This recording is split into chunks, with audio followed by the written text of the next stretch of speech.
Morara Kebaso has come to join thousands of Kenyans in protesting in the Nairobi CBD over the end femicide and other crimes related to women. This time around, the self-proclaimed human activist and Gen Z came out and joined Kenyans in large numbers.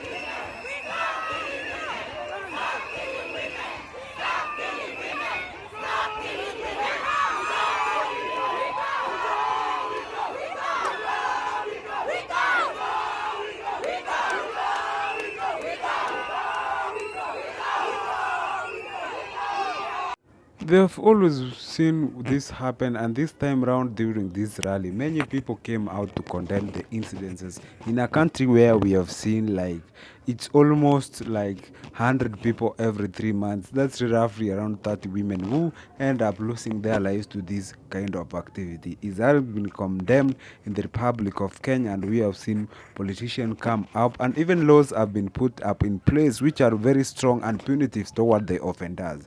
We saw this incident happen for the longest time, and we have seen how they have affected many people's lives and leaving many in vulnerable situations. Now, tonight, we begin with the worrying trend of femicide in the country.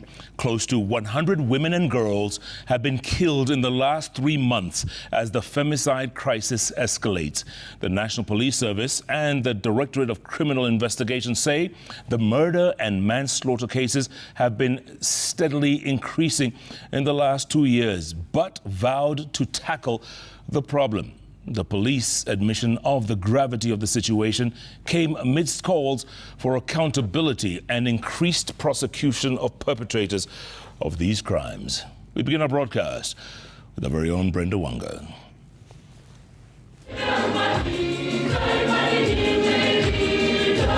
The numbers coming from no less than the Government Security Agency and the Gender Ministry paint a grim picture on the status of the safety of women and girls across the country. In the last 3 months alone, the country has reported 97 cases of femicide.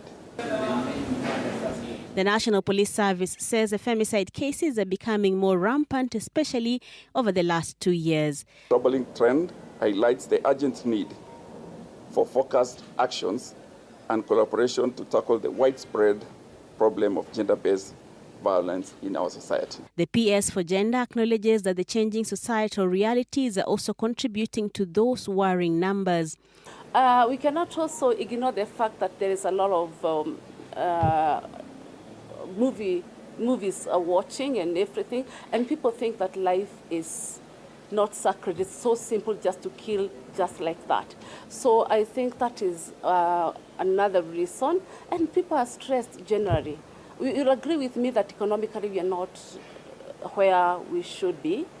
Globally, there has been economic recession. Indeed, the killing of women and children has become a critical issue in the country, with non-state actors calling the attention of the government to this issue. The president should officially declare femicide a national crisis and a disaster, assuring the public that his administration is working actively to protect women and girls across the nation. According to statistics from the African Data Hub, the number of femicide cases have been growing, moving from 20 in 2016 to a peak of 95 in 2018 and 75 last year.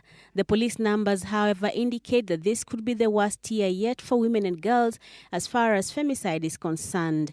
The police say they are handling the reported cases according to the law. The motive is purely crime. There was no intention to specifically target the members of the gender, of the female gender. So it was purely a criminal activity.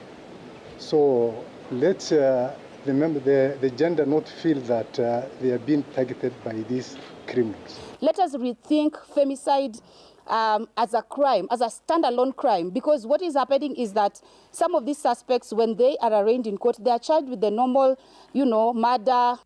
At the same time, the police say they are still on the hunt for the prime suspect in the Quarry murders, Collins Jumaisi. He is suspected of having murdered at least 11 women whose bodies were pieced together from 17 body parts retrieved from the quarry. Brenda Wanga, Citizen.